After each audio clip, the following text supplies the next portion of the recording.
Hey stock market family, I'm here in the Ariel BVI for only one more day, and I want to make you this video and update on the FRC stock situation, aka First Republic debacle. Let's hop into some charts, let's pull up some company news and some media. I'll give you my thoughts and opinions on what's going on, and I'll sort everything out in this video for you right now. All right, everyone, here is the update on First Republic Bank. This news is brand new, so we're talking just a few hours ago. And to really break it all down for you, I'll include this in the description box below just in case you want to read it yourself. But long story short, it sounds like JP Morgan's doing it, but that's not really the case. If we scroll down, what really is happening is the FDIC estimated in a statement that the cost of the deposit insurance fund is going to be about $13 billion. The California Department of Financial Protection and Innovation said it had taken possession of First Republic, and the FDIC would act as its receiver. So this is really what's happening, and JP Morgan's just going to be buying it from the FDIC.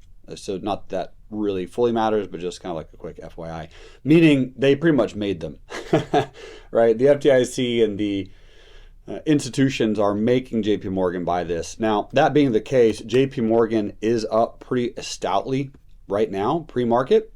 So the market hasn't opened yet. It would come out in about 30 minutes. And FRC, First Republic Bank, is halted.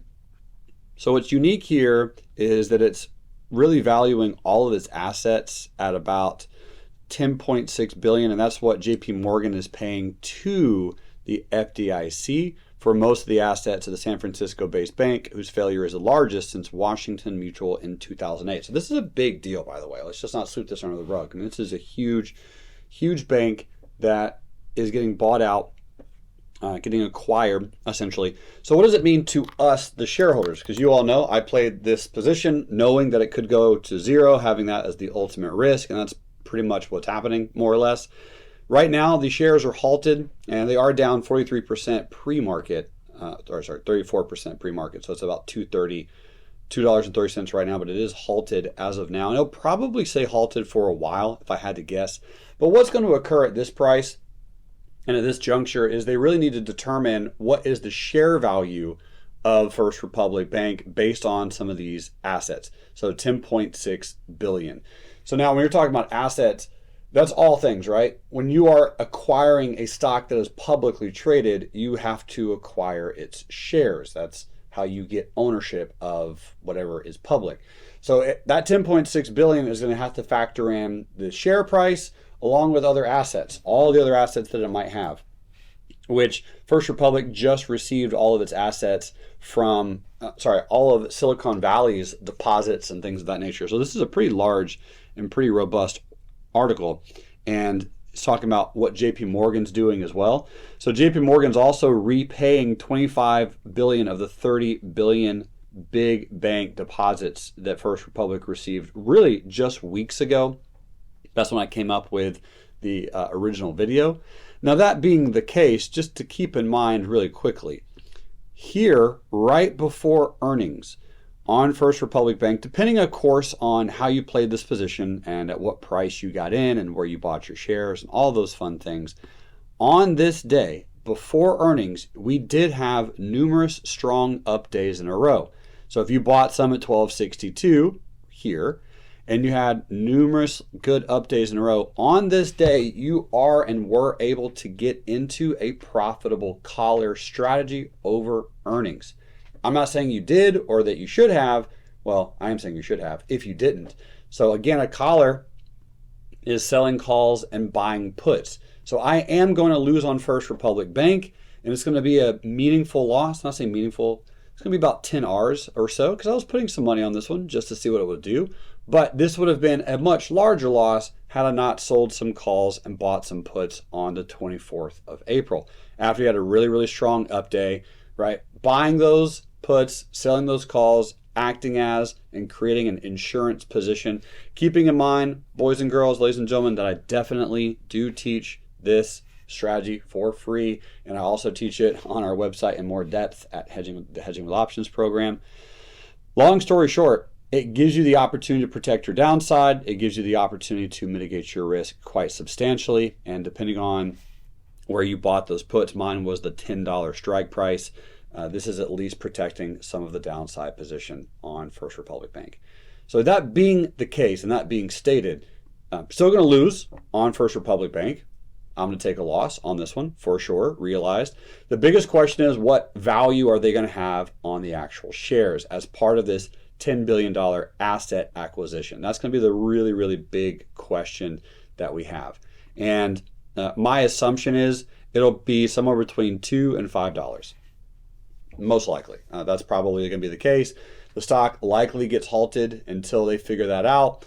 If they do unhalt it, which is perfectly reasonable, it'll probably just hover for a while, stay flat for a while, and people will slowly buy it up, most likely.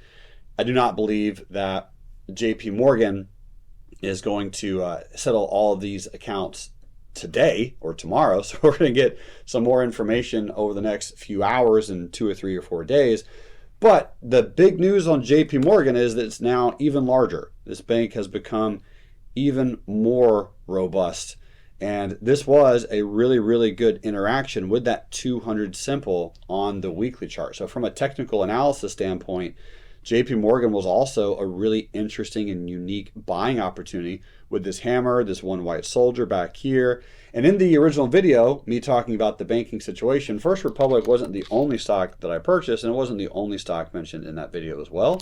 I do have Bank of Montreal, which I did not fill all 4 of my pyramid levels, but I do have one partial here at 85.29. So that piece is slowly going higher. And then Schwab, right, also was mentioned, and Schwab also got filled at 48.87 back here in early April. Up on that one, just a small amount. There are other smaller banks as well out there, and these banks are the First Horizon. I talked a little bit about, posted a video not too long ago on First Horizon. So this is the bank that I bank with actually in Nashville. Then you have Pinnacle Financial Services. So Pinnacle, another regional bank that's going to be down a little bit on this news, but most likely will slowly kind of recover back out of here.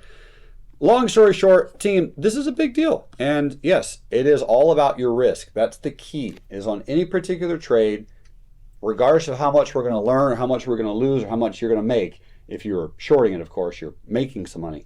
But if you are losing on First Horizon, as am I, the lessons are simply, how much is your risk? How much are you comfortable risking? How do you protect your downside? These are all very, very valuable pieces of intel to learn. Because at some point, if you swing a big enough hammer and you position your risk well, you can do extremely well in trading, obviously. It's all about risk control. It's a lot easier to risk money that you have to lose than you do not have to lose. That's obviously the case. So when you're taking bets, when you're taking trades like the one on First Republic, especially anytime you're approaching into earnings, you always want to position yourself with some protection if you can, especially on up days, right? Big up day comes in, sell some calls, buy some puts, create some protection just in case. Because from a technical standpoint, this was still an absolute thing of beauty. There was a lot of chances, choices, and opportunities to make money on the downside here with this really, really perfect bearish gap and go. So you had some really, really strong bulls trapped right here. You had a month of consolidation. Earnings came out. The news also came out that $100 billion of deposits had been withdrawn from First Republic, so that's the individual people taking money out of the bank. That news came out later in the day on that day, and that's when the stock really, really started rocking. So if you had bought puts on this day, whatever type of put that you purchased, those are up pretty substantially. So all those things being said, at this stage, JP Morgan looks like it's going to be getting larger, and it's going to be acquiring this bank from the FDIC, essentially, which is going to be taking over. Again, I believe that First Republic will stay halted most of the day. I'd be surprised if they do unhalt it.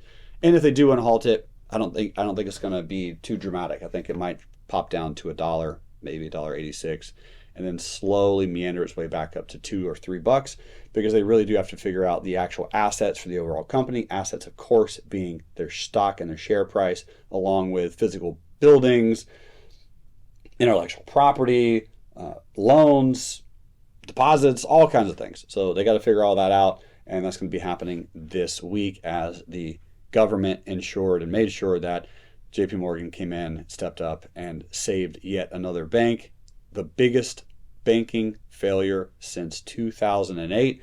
And the broader markets are still pretty strong. Very fascinating, in my opinion, how strong the broader markets are with the whole banking situation going on. This is the financial ETF. This is actually a 3X ETF, and I've played this one a lot. And what we'll notice is this particular ETF is still holding out pretty strong. So some support, some support, some support. Here's the monthly chart of the FAS, and this is at, as of right now, the 100 simple moving average on a monthly time frame. So the reason I'm bringing that up, overall markets are still quite strong. This individual bank failing doesn't appear like it's affecting a whole lot right now. The overall trend still looks to me like we're going to be continuing to go up. This is the QQQs. Here's the weekly time frame. And the weekly time frame, we have the 100 simple that could act as a little bit of a target or a little bit of a resistance. We're probably going to hit that pretty soon. And as far as broader market stocks, go make your money back on some bigger names, some larger companies. Ladies and gentlemen, take it slow. If you lost money, and again, I mentioned I'm going to lose about 10 Rs depending on exactly what share price ends up being the final price for the takeover. But the goal is for me not to make it back in a day. Definitely not going to make it back in an hour. Probably going to make it back over 2 or 3 months. Regardless of how much you lost or regardless of how many Rs you're down, the number one thing to keep in mind on a debacle or a losing trade or losing investment, similar to FRC, do not try to do all of it back very, very quickly. It takes, in my personal opinion, 6 to 7 times longer to make back losses than it required to lose it. So in this particular trade, this was about over a month for myself and for a lot of other investors. So if you lose that amount of money in a month, it's going to take at least 6 or 7 months, not to make it and then some, but just to make it back, just to get back to break even. So put your head down, get some studying in, figure out the next opportunity, because there's always opportunities with every failure, with every lesson, with every shift and change in the marketplace. There will always come a greater seed of opportunity. We just got to go plant some seeds. We got to go track it down. We got to go find it and take advantage of that opportunity.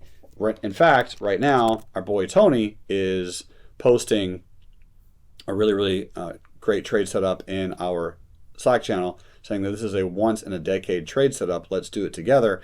So for those of you who are in Slack, it's going to be really, really cool to check out that particular trade, right? There's always opportunities that are available. Speaking of opportunities, I will also include this link just in case. One of the ways that am extremely confident each person listening to this video can make some additional income is to create a sale opportunity in your life. My book with Les Brown just launched. I'll include the link to this book in the description below, which I'm extremely excited about. The book is called Your Story Sells: How to Leverage Transparency, Authenticity, and Growth to Succeed in Business. Long story short, that's exactly what I'm doing in this video, team. I'm being transparent. I'm letting you know that I lost money on FRC. I'm being authentic and telling you exactly how much money I lost, which is about $50,000 or 10 Rs. My goal is to help anyone all the time understand the math of trading, the math of investing, realizing it's a long-term game, realizing that when you lose, it's just the process of how everything works. Know your risk on any investment, know your math, and as you know that, as you build out the time horizon, as you build out the understanding, you can absolutely and easily conquer any investment asset class, knowing your risk, your downside, and your upside. Ladies and gentlemen, thanks so much for tuning into this video. I hope you found it helpful and beneficial. And until next time, love life, and trade it. Bye.